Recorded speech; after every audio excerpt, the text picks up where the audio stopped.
Sungguh saya bisa berkata luar biasa campur tangan Tuhan, karena dalam minggu ini saya betul-betul mengalami keterpampatan waktu, ya, bahan-bahan khotbah. Ada anggota jemaat kami di Pekalongan, ya, masih tidak terlalu tua, 53.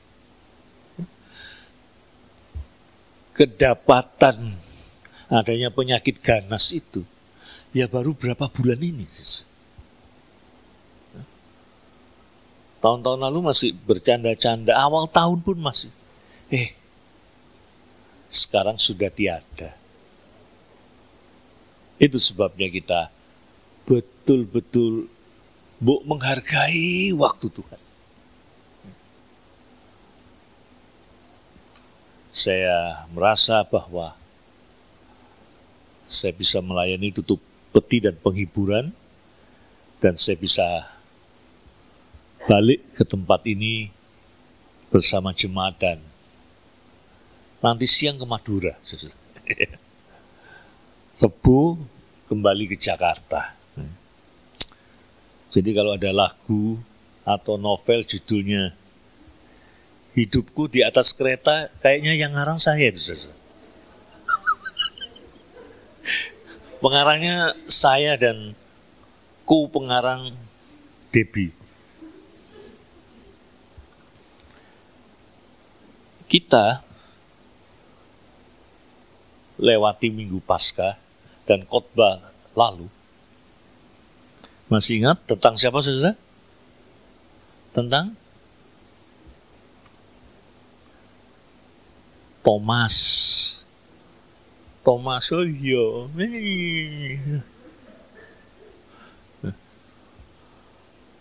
Thomas. Apa saja salahnya? Satu, dia pembolos, bolos di saat-saat yang sangat mulia. Yesus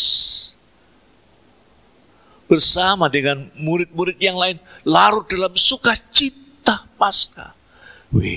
Kebangkitan. Thomas larut dalam kekecewaannya. Maka betul pengamsal, orang yang menyendiri kerjanya cuma kecewa, loro hati, rasan-rasan. Thomas, saudara. Yang kedua, selain bolos, masih ingat? Apa? Peragu. Lebih parahnya, skeptis.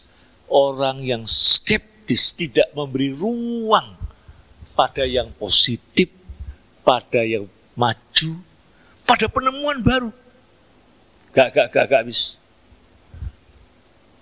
Dilok no orde lama gak apa-apa.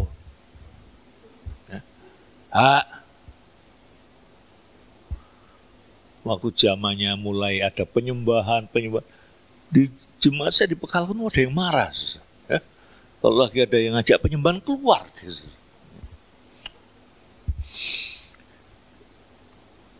Peragu. Yang ketiga, orang kalau peragu, skeptis, mulutnya kan tajam. Yang ketiga, Thomas adalah peluka. Saya keselip satu kurang. 1, 2, 3 ini nek diopeni, nek dirawat dan digedeki, membuat Thomas tidak punya kapasitas. Tidak punya kapasitas untuk menangkap kemuliaan Allah. Untuk dilibatkan dalam kemuliaan Allah. Tidak punya kapasitas untuk membangun kerajaan Tuhan. Tidak punya kapasitas untuk dipercaya Gusti Allah. Kalau ada orang menghina saudara, kalau ada orang neken saudara. Resep saya, sakno orang ini. Orang ini tidak punya kapasitas untuk dipakai sebagai kawan sekerja Allah. Orang ini tidak punya kapasitas untuk mengalami indahnya. Alangkah indah dan eloknya saudara bersaudara.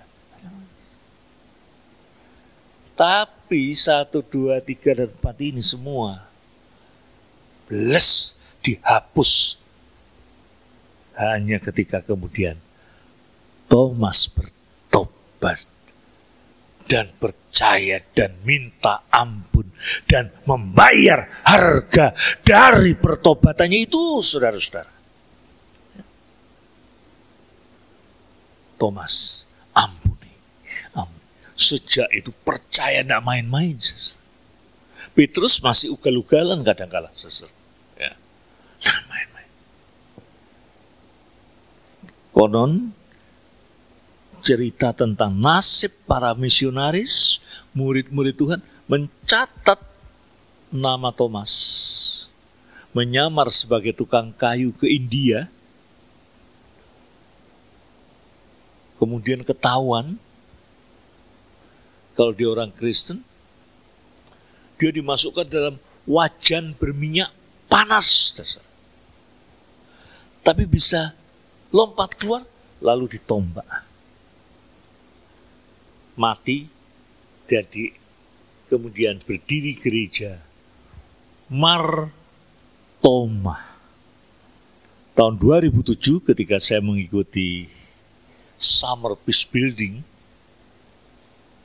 di Virginia, saya ketemu dengan utusan dari India, pendeta gereja Mar Thoma. Hari ini kita bersiap dengan kenaikan Kristus ke surga. Saya memilih khotbah berkaitan dengan doa Tuhan Yesus dalam Yohanes 17.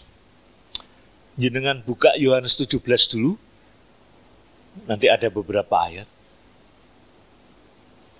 Sekaligus kita lihat bagaimana penilaian Yesus, bagaimana empati Yesus terhadap murid-murid yang sebentar lagi ditinggalkan. Bagaimana Yesus menghadapi perpisahan? Bagaimana?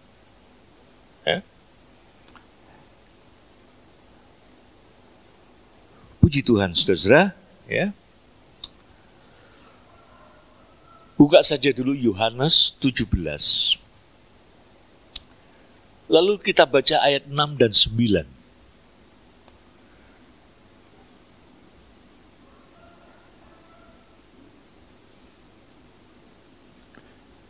Aku telah menyatakan namamu kepada semua orang. Bahasa lainnya itu kira-kira gini, kadang-kadang bahasa itu harus ditangkap jiwanya kayak apa. Aku menyatakan namamu, aku menyodorkan nama-nama yang kubanggakan. Kayak misalkan seorang presiden disodori nama-nama. Partainya yang menyodorkan nama pasti membanggakan. Ini, tidak ada duanya. Ini, waktu masih dirijen dulu, ini.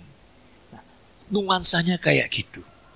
Aku telah menyatakan namamu kepada semua orang.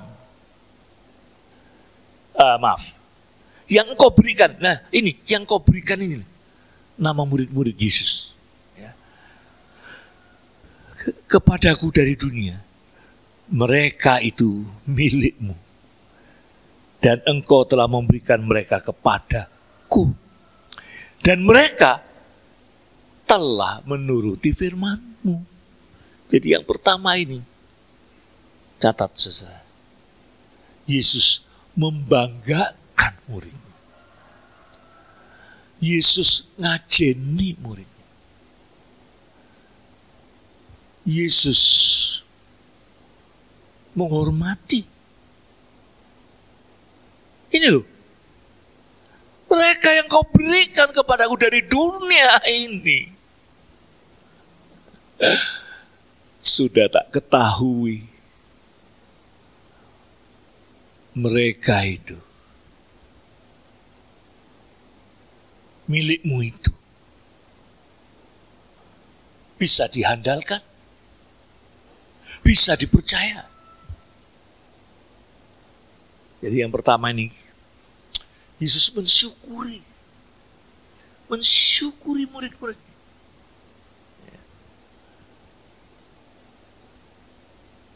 Nggak memandang rendah. Wah, itu kan bawaanku, aku ngerti sak jeru-jeru nih. Yang kau berikan kepadaku itu telah sedemikian ku jiwai, telah sedemikian ku masukkan dalam hidup dan pelayanan. Oh ya, siap pakai untuk engkau pakai ya Allah. Nadanya bangga, nadanya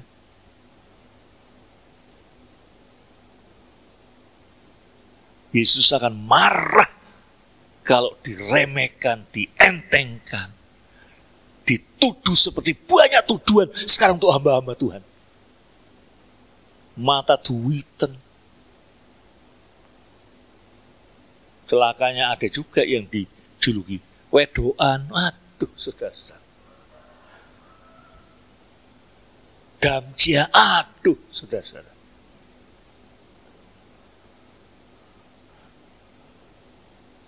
Yesus membagi. Ini loh, murid-murid yang kau percayakan kepadaku untuk aku tatar.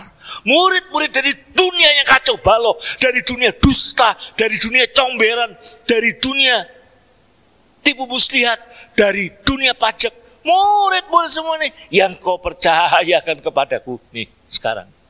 Nih. Ini sekarang. Kayak sekolah Alkitab kalau tamatan melaporkan ini. Dulunya, saudara-saudara. Dulunya ada teman saya tukang copet di Pasar Senen. Ngomong-ngomong sama saya, tidak lama bolpon saya dikembalikan. Kurang ajar, wih. Latihan nyopet.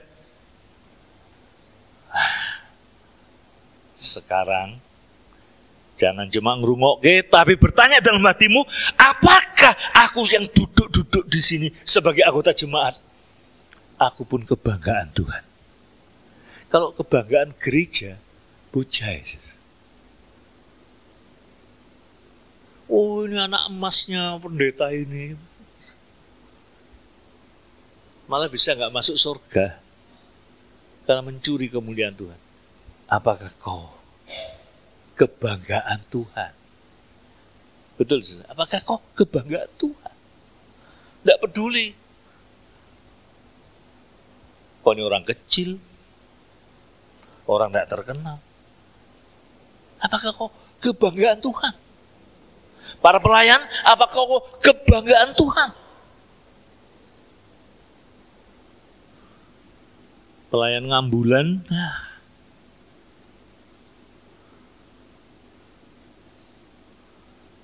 pelayan pilih-pilih gereja, pelayan tidak bisa ditegur sedikit pun. Lagumu enak-enak lagumu, cuma lagu ini wong mati kabeh. Aduh, lagu penghiburan ini.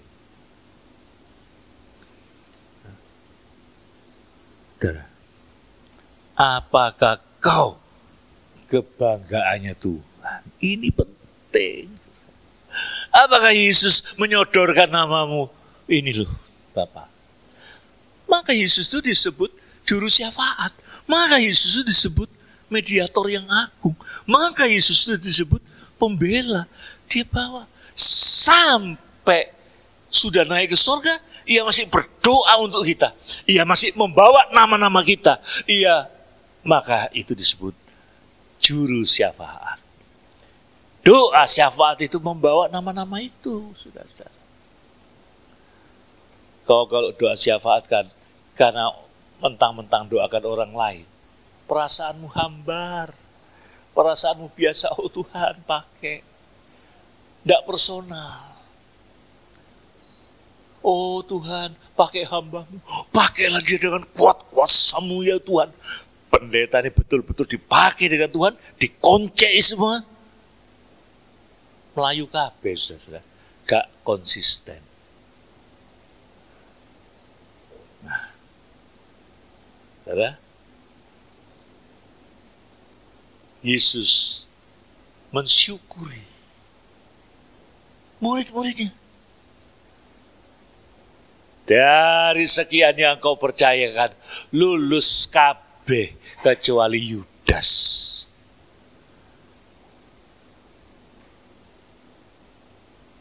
Jangan sampai Yesus pun membawa nama kita sambil kemudian berkata,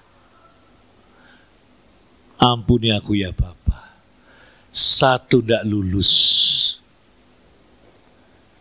karena ia berjiwa seperti Yudas. Yang kedua, saudara-saudara,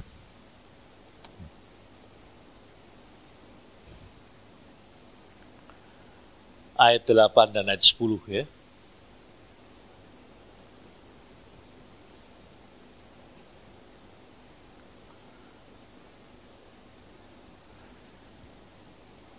Ayat 8 dan ayat 10, sebab segala firman yang engkau sampaikan kepadaku telah kusampaikan kepada mereka dan mereka telah menerimanya. Mereka tahu benar-benar bahwa aku datang daripadamu dan mereka percaya bahwa engkaulah yang telah mengutus aku.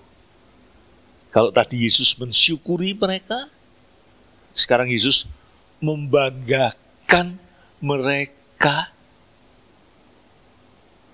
dan siap untuk diutus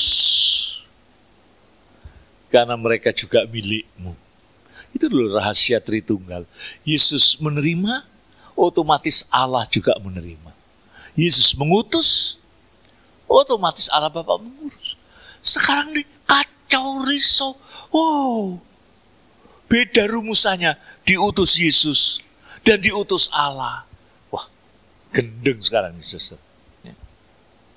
Ini loh.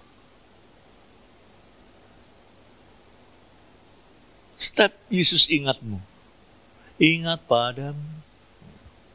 Yesus mensyukuri engkau. Atau Yesus marah seperti kepada jemaat Laodikia, kamu panas, tidak, dingin pun tidak. Kasih kesempatan tobat, gak tobat. Kasih kesempatan melayani, bikin malu.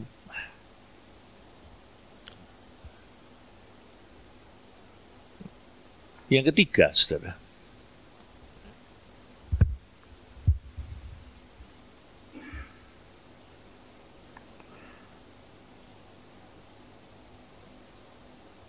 masih pada ayat yang sama. Ya. Mereka tahu benar-benar bahwa aku datang daripadamu dan mereka percaya bahwa engkaulah yang telah mengutus aku. Engkau mengutus aku.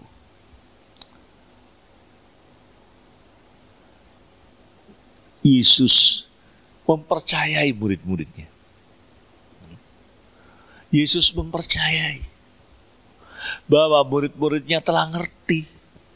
Siapakah aku ini? Banyak orang keluyutan puluhan tahun jadi Kristen, tidak ngerti siapa Yesus itu yang sesungguhnya. Karena Kristennya, Kristen minta-minta. Karena Kristennya, karena doanya cuma penuh daftar permintaan. Kayak keranjang supermarket. And murid-murid sekarang tahu siapa yang mengutusmu. Dan murid-murid tahu apa artinya ikut Yesus. Oh.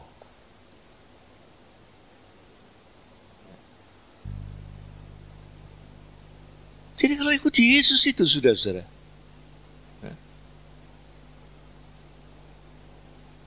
Dulu waktu saya masuk seminari, mau menjadi hamba Tuhan. Kalau dengar lagu, ya, mana-mana Tuhan panggil, wah, itu ada getaran, itu ada perasaan hadirat Tuhan. Apalagi pada bait yang kedua, mati hidup buat Tuhan. Sekarang gak kate ini, saudara. Mati hidup buat Tuhan. Maju disik, saudara. Apa yang mau, saudara? Wah, kalau sampai kalimat itu, mati hidup pasti buat Tuhan. Saya kerja di ladangnya Tuhan. Kerja buat Tuhan. Sekarang jarang ada lagu itu. Terlalu manis sih. Biar sonder gaji, asal pakai dasi. Aduh. Melas tenan, saudara. Tapi semangat, saudara. Sekarang ada. Dan kalau kami percaya bahwa kita diutus, Om Hu, pendiri gereja kami itu, cuma bilang, pakai lutut, pakai lutut.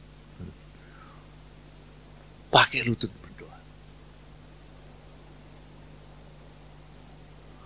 Weh, zaman dulu itu pakai, zaman dulu nggak ada proposal. Sekarang nih ngeri, panti asuhan bikin proposal, apa-apa proposal, sampai gereja. Nggak ada.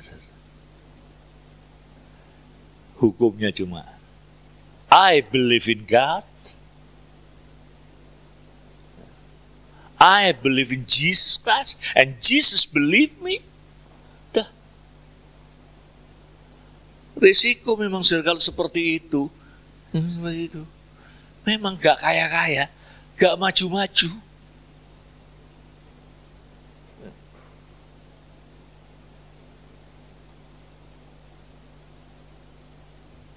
Dan yang dikasih Tuhan. Jadi Yesus mempercayai murid-muridnya. Sekarang pada ayat berikutnya, ya.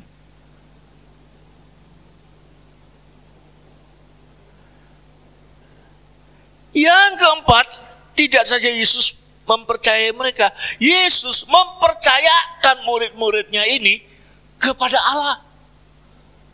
Dan segala milikku adalah milikmu, dan milikmu adalah milikku. Dipercayakan. Nitip ke awak. Mendompleng pemeliharaan Tuhan. Menyerahkan kepada Tuhan. Mempercayakan mereka kepada Bapa. Bahwa Bapak memelihara, bahwa Bapak menuntun. Lawang mereka itu milikmu. Milikmu. Ya. Nggak kayak dunia ini. Pasangan-pasangan dunia ini. I belong to you. You belong to me. The world belong to us. Sing lain ngontrak. Kau nak sak wulan cerai. Loh. Ini loh. Kau percayakan mereka kepadamu. Aku sudah nyaring. Aku sudah taruh nama mereka satu-satu di dalam buku kehidupan. Peliharakanlah mereka. Orang Amerika dulu, in God we trust. Ya ini dasarnya. Maka mata uang Amerika dolar bunyinya apa saudara-saudara? Gak tau ndelok dolar ya. Sakno rek. In God we trust. Tak titipke, tak percayakan kepada. Sama saudara. Orang-orang tua, maaf, kroso mau dipanggil Tuhan, pasrah.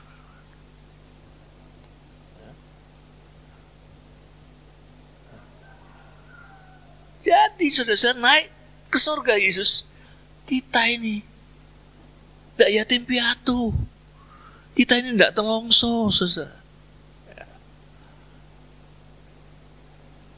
God Father watches over me. Allah Bapa menjagaku.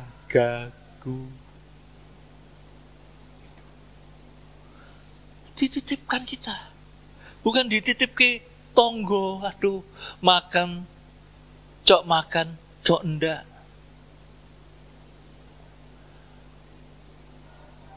Yesus mempercayakan kita kepada Bapa. Yang kelima, Yesus merasa dekat.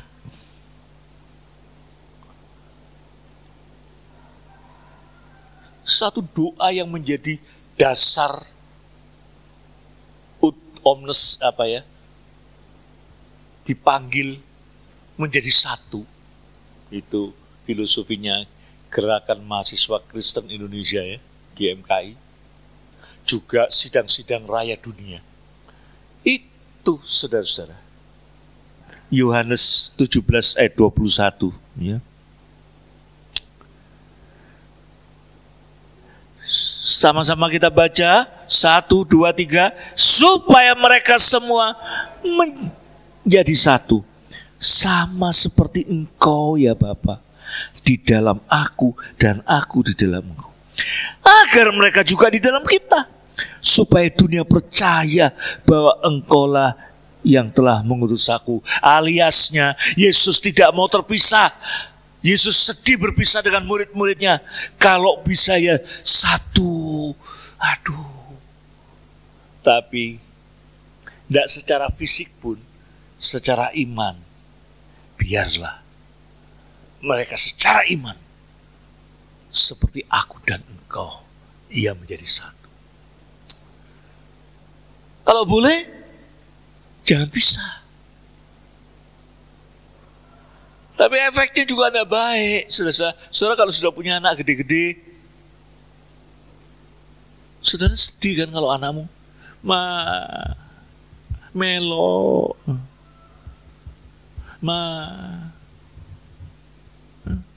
us gede sih, embok. Saya pernah lihat itu, saudara. Di depan orang banyak, anaknya sudah 27 tahun. Masih didulang di depan umum, coba saudara. Ayang.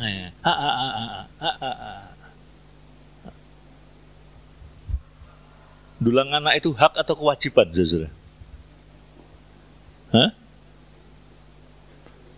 Dulang anak itu hak atau kewajiban? Siapa yang jawab hak?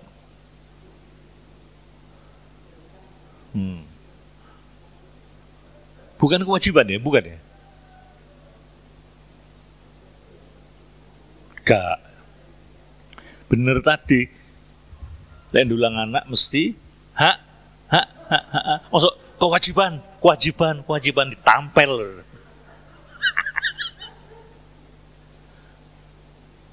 Oh. Kalau bisa satu. Tapi setidaknya aku berpisah dengan mereka. Biarlah mereka mencatat engkau dan aku satu. Dan supaya mereka satu. Itu saja. Maka pengakuan iman Kristen Mengakui Yesus Kristus Tuhan. Nah, ini hiburan untuk kita. Wah, gereja sekarang nih, saudara. Ya. Kayak dunia politik, dunia perdagangan. Wah. Aku dan engkau satu. Dan Yesus pun berharap, kalau bisa, tapi demi pekerjaanmu, tapi demi perluasan kabar Injil, biar mereka mengerti. Tapi bukan terus kayak gini. Tidak apa-apa gereja pecah. Nanti kan tambah akeh. Matius 28 ayat 19 dan 20 dipenuhi. Gak gitu. Lewat murid-murid yang kroso, aku ini satu dengan Tuhan. Maka aku mengabarkan Injil tidak sendirian. Wih.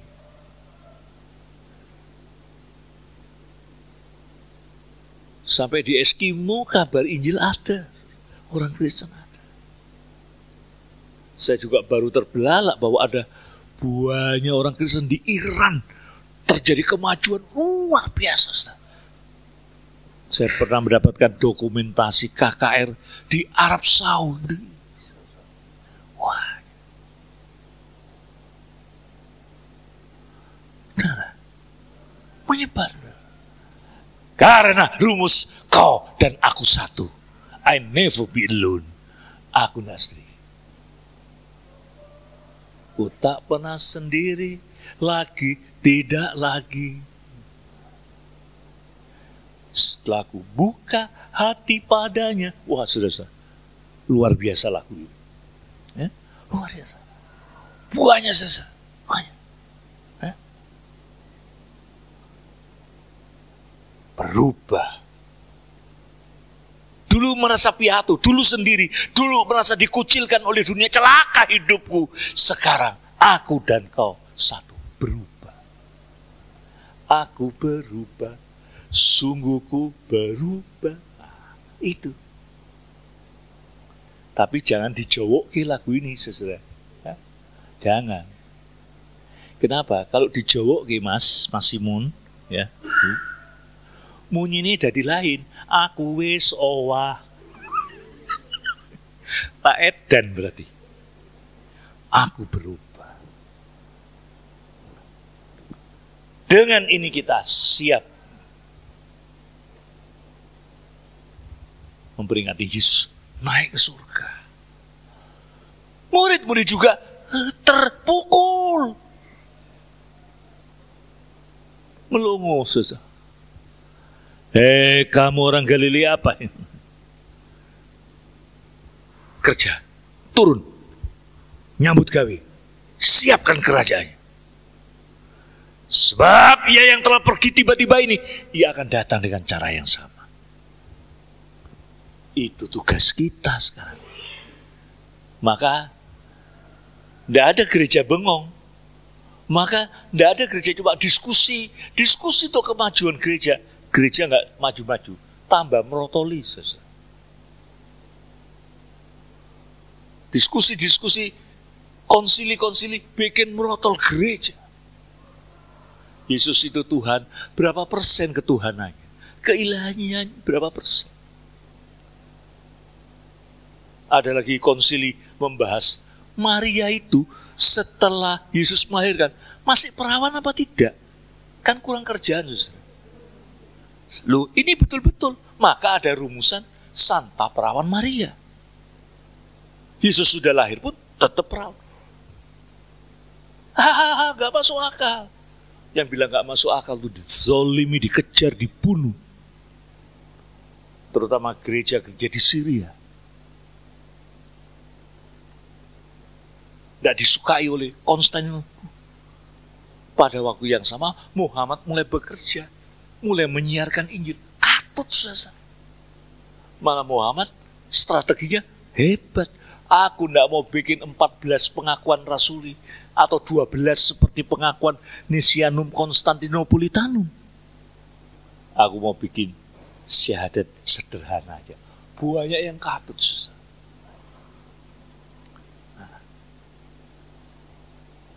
Mari kita persiapkan kenaikan Kristus. Kemudian Minggu Pentakosta. Ini minggu yang dahsyat. Sekalipun dirayakannya tidak sedahsyat Natal. Hati diubah. Hati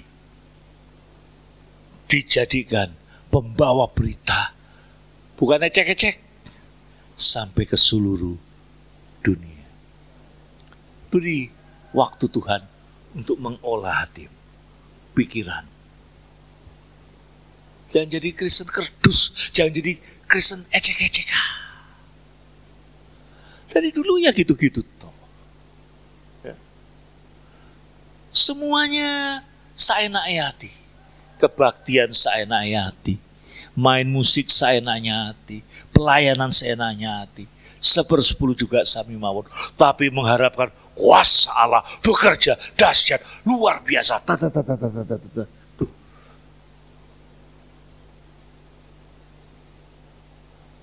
Selamat menyambut hari kenaikan Yesus ke surga. Selamat nanti engkau satu persatu dipakai oleh Tuhan. Amin. Mari kita berdiri bersama.